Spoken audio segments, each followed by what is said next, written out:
Bonjour et bienvenue. On va parler aujourd'hui d'un sujet qui touche beaucoup de monde, la jalousie. Et plus précisément, ce moment où l'amour, qui devrait être un espace de liberté et de joie, se transforme tout doucement en une prison. Tu sais, cette sensation que quelque chose te ronge de l'intérieur. C'est une souffrance qui est immense et elle est bien réelle. Mais la bonne nouvelle, c'est qu'il existe une clé pour sortir de cette prison. Et aujourd'hui, on va la chercher ensemble. Alors, on va plonger directement dans le vif du sujet. La toute première étape, et c'est peut-être la plus difficile mais aussi la plus cruciale, c'est simplement de reconnaître et d'accepter ce que tu ressens. De se dire, oui, je souffre et c'est lourd à porter. Et la chose la plus importante à comprendre tout de suite, c'est que tu n'es pas seul à vivre ça. Vraiment.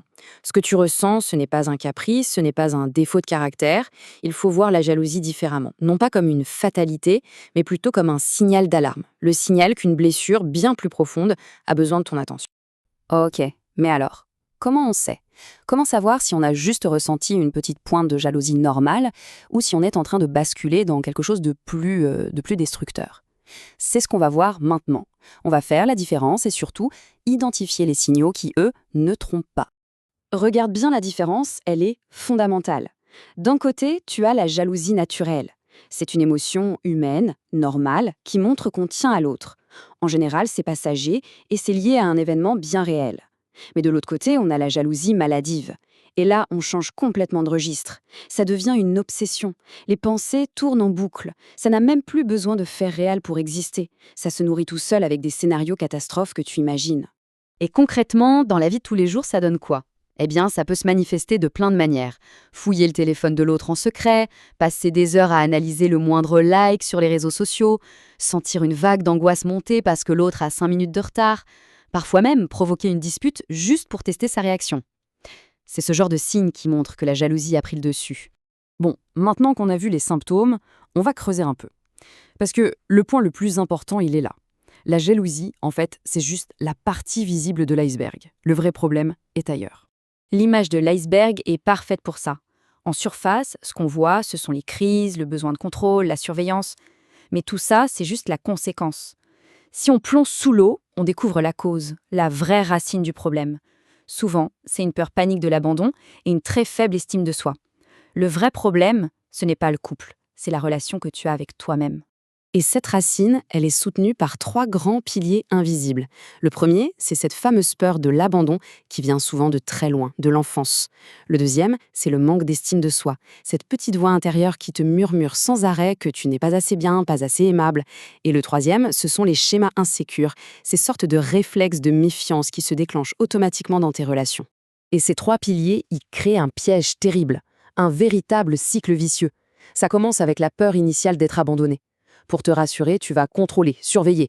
Évidemment, ton partenaire se sent étouffé et, logiquement, il prend un peu de distance. Et là, c'est le drame. Parce que pour toi, ça vient confirmer ta peur de départ. Tu te dis « j'avais raison d'avoir peur ». Et du coup, la jalousie s'intensifie. Et le cycle recommence, mais empire. Et si tu te demandes « mais pourquoi je n'arrive pas à me calmer ?» La réponse est simple, ce n'est pas un manque de volonté. Pas du tout. Pendant une crise de jalousie, c'est comme si ton cerveau émotionnel prenait le contrôle de tout. Ton corps passe en mode survie, le cœur bat la chamade, tu trembles, ton système nerveux est en état d'alerte maximum, comme si tu étais face à un danger de mort. Dans ces moments-là, essayer de se raisonner, c'est tout simplement impossible. Ok, le constat est peut-être un peu dur, mais il est nécessaire. Maintenant, on va passer à la partie la plus encourageante, le chemin vers la guérison. Parce que oui, il y a un chemin, et il est fait d'étapes très concrètes pour se libérer. Et ça, c'est la super bonne nouvelle de cette présentation. Tu n'es pas condamné à vivre avec ça toute ta vie. La jalousie d'aujourd'hui, elle parle d'une vieille blessure. Et une blessure, ça se soigne. C'est vraiment, vraiment possible de transformer ces vieux schémas pour enfin vivre des relations basées sur la confiance et la sérénité. Alors par où on commence? Le chemin de la guérison débute par 2 étapes clés. La première, devenir une sorte de détective de soi-même pour identifier précisément ce qui déclenche les crises. Tenir un petit journal, ça peut aider.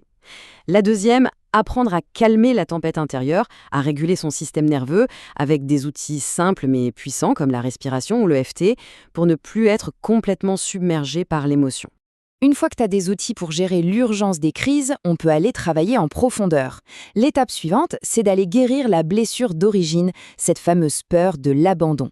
Ensuite, on passe à la reconstruction d'une estime de soi solide, une estime qui ne dépend plus de l'approbation des autres. Et enfin, on peut s'attaquer à la transformation des vieux schémas de méfiance pour les remplacer par des façons de fonctionner beaucoup plus saines. Alors, la question que j'ai envie de te poser maintenant, c'est: es-tu prêt à te libérer? Prête à faire ce premier pas pour ouvrir la porte de cette prison? S'il y a une chose à retenir de tout ça, c'est que ta jalousie est un message. Ce n'est pas une condamnation à perpétuité. C'est juste une partie de toi qui crie au secours et qui a besoin que tu prennes soin d'elle. Tu mérites d'aimer et d'être aimé sans cette angoisse qui dévore tout. Tu mérites des relations apaisées. Si tout ce qu'on vient de voir résonne en toi, si tu sens que c'est le moment de faire bouger les choses, sache que tu n'as pas à faire ce chemin seul. Je t'invite chaleureusement à faire le premier pas. Tu peux réserver un appel découverte qui est offert pour qu'on puisse en discuter ensemble en toute bienveillance et sans aucun jugement.